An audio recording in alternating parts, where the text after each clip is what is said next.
subuh. Barulah setelah itu matahari terbit dari arah barat. Nah, kata Allah, kata Rasulullah, saat malam panjang itu, itulah ibadah yang terakhir manusia di muka bumi. Kenapa? Besoknya seluruh Al-Quran Allah sudah hilangkan di muka bumi. Seluruh Al-Quran. Orang ingin melihat Al-Quran, dicari, tinggal lembaran-lembaran putih saja lagi, tidak ada tulisan. Orang-orang yang hafal Al-Quran 30 juz akan hilang seluruh hafalannya.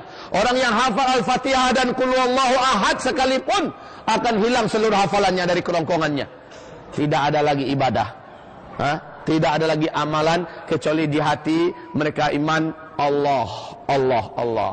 Setelah itu tidak ada lagi.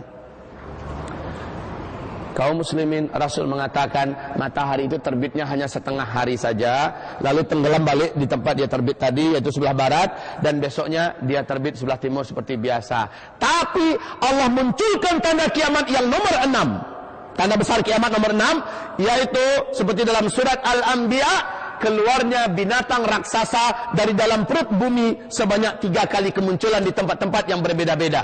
Binatang ini Allah sebutkan dalam Al-Quran dengan sebutan Dabbatul Ardi, binatang melata dari dalam perut bumi. Binatang ini berbulu tebal dan panjang, kata Rasulullah Sallallahu Alaihi Wasallam, boleh berbicara dengan bahasa manusia. Dan dia membawa tongkat Nabi Musa, cincin Nabi Sulaiman. Tongkat ini akan ditunjuknya kepada orang-orang kafir. Maka orang kafir itu, kata Rasulullah, menghitamlah wajah mereka, menghitamlah seluruh tubuh mereka, bagaikan punggung-punggung kuali yang hangus, hitam. Dan cincin Nabi Sulaiman akan diusapkannya ke wajah orang-orang yang beriman yang masih hidup di bumi pada saat itu. Maka kaum muslimin, orang beriman ini pun menjadi putih, bersih dan bercahaya wajahnya, sehingga benar-benar berbeda antara orang beriman dengan orang kafir. Maka setelah itu, kata Rasul, muncullah tanda besar kiamat yang nomor 7, yaitu angin lembut bertiup dari arah timur. Angin lembut bertiup dari arah timur. Angin ini sejuk, lembut. Tidak ada satupun orang yang mengenal Allah dan beriman kepada Allah di timur dan di barat, di utara dan di selatan, di seluruh permukaan bumi ini. Apakah dia tinggal dalam perut gua, apakah dia tinggal di gunung, di lembah, di pulau, di gurun Sahara, dimanapun saja ada orang beriman, angin ini akan menjemputnya, angin ini akan menyentuhnya, dan dia pun meninggal di situ. Orang beriman akan meninggal serentak di muka bumi pada saat itu. Seluruh orang yang mengenal Allah, beriman kepada Allah, apakah imannya kuat, apakah imannya sedikit, meninggal serentak. Seolah-olah binatang tadi muncul buat memberi tanda, lalu setelah putih, bersih orang beriman ini, angin itu datang menjemput kepada orang-orang yang sudah diberi tanda, dan meninggallah. Tidak ada lagi tersisa orang beriman. Faham sekarang kenapa Nabi mengatakan selama masih tersisa satu saja orang beriman di muka bumi, Allah akan tunda kiamat itu 40 hari lagi.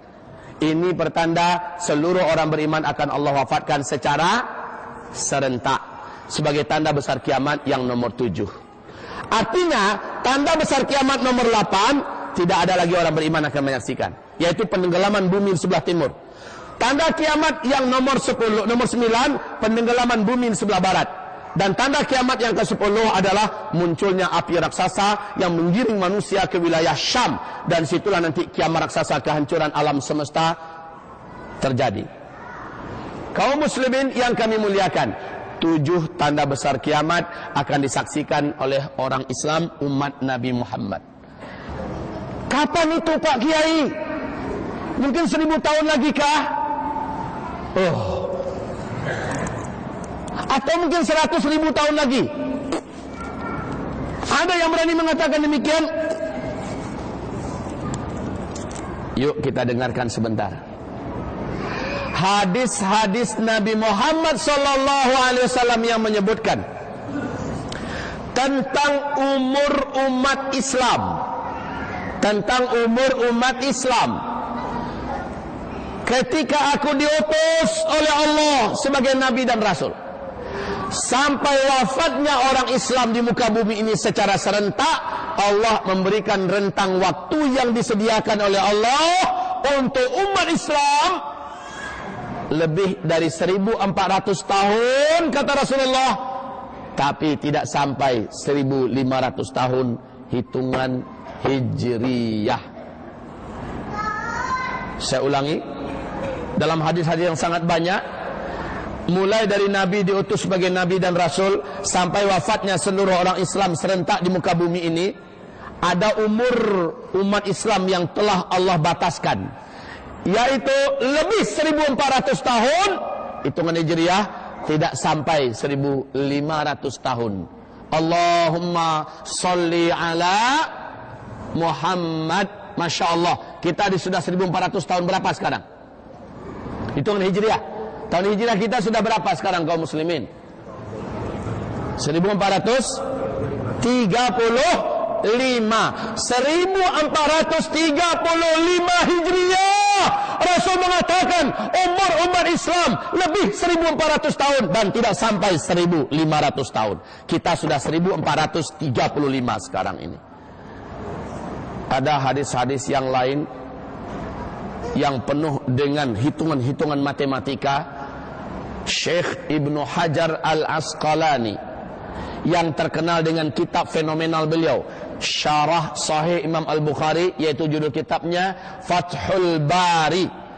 Beliau adalah pakar dan ahli hadis dunia, yang kitab Fathul Bari menjadi rujukan seluruh ulama-ulama besar dunia sampai hari kiamat. Beliau mengumpulkan hadis-hadis Nabi ini di dalam kitab Umur Umat Islam beliau, di Syarah Fathul Bari, dan juga dalam kitab Al-Ijarah jilid yang keempat, naskah asli Arab, halaman 570-an di kitab Al-Ijarah. Juga lihat di Kitabul Fitan tentang umur umat Islam. Apa komentar Syekh Ibnu Hajar Al-Asqalani? Lebih dan kurang, mungkin lebih sedikit, mungkin kurang sedikit, umur umat Islam sejak Nabi diutus sebagai Nabi dan Rasul berakhir dengan wafatnya seluruh orang Islam di dunia, lebih dan kurang, boleh jadi lebih sedikit, boleh jadi juga kurang sedikit, adalah 1476 tahun saja. Lebih dan kurang sedikit. Imam As-Suyuti mengatakan, kalau menurut hitungan saya dari hadis-hadis Nabi, 1477 tahun saja. Beda setahun saja. Syekh Ibnu Rajab Al-Hambali mengatakan, yang paling aman pokoknya, katanya, main pokoknya dia, pokoknya lebih 1400 tahun, yang pasti tidak sampai 1500 tahun. Nah kaum muslimin, yuk kita coba menghitung dengan hitungan Syekh Ibnu Hajar Al-Asqalani. Beliau mengatakan umur umat Islam ini lebih dan kurang 1476. Sekarang kita berapa Pak? 1435. Silakan dikurang-kurangi. Berapa sisa yang di depan kita lagi? 41 tahun saja lagi. Lalu umat Islam akan meninggal serentak. 7 tanda besar kiamat akan kita dapati, akan kita temukan. Masya Allah, la haula wa la quwata. Allah. Hitungannya Hijriyah loh. Hijriyah itu mulai dihitung sejak kapan? Sejak Nabi Muhammad hijrah dari Mekah ke Madinah kan? Artinya ada 13 tahun semenjak beliau diutus sebagai Nabi dan Rasul, belum kita masukkan dalam hitungan. Artinya yang 41 tadi dikurangi lagi 13. Berapa? Tinggal 28 tahun lebih dan kurang ke depan. Makanya ulama-ulama besar Timur Tengah sekarang mengatakan, memperingatkan manusia semua bahwa kasus pertempuran, peperangan, pembantaian yang terjadi di Suriah hari ini adalah cikal bakal tegaknya khilafah yang terakhir di muka bumi. Karena khilafah akan tegak di Damaskus dan berjayanya nanti di Palestina, kata Rasulullah dalam hadis-hadis beliau yang sahih. Kaum muslimin yang kami muliakan, Masya Allah, kita sedang menuju akhir zaman.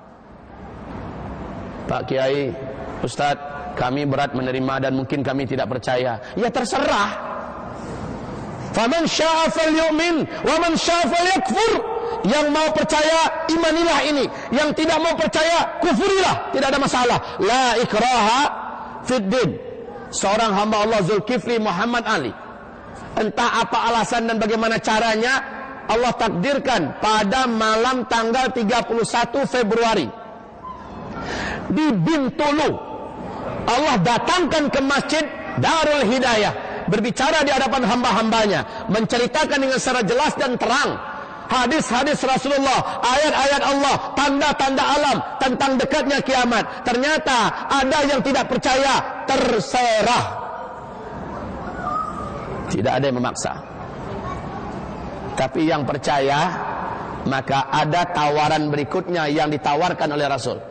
Tawaran bahasa Malaysianya benar, tawaran juga. Ada tawaran Rasulullah kepada umatnya. Yang percaya, kalian lakukan ini, kalian lakukan ini, kalian lakukan ini, agar kalian selamat, agar kalian terjaga. Yang tidak percaya, maka dia masih menari-nari di muka bumi ini.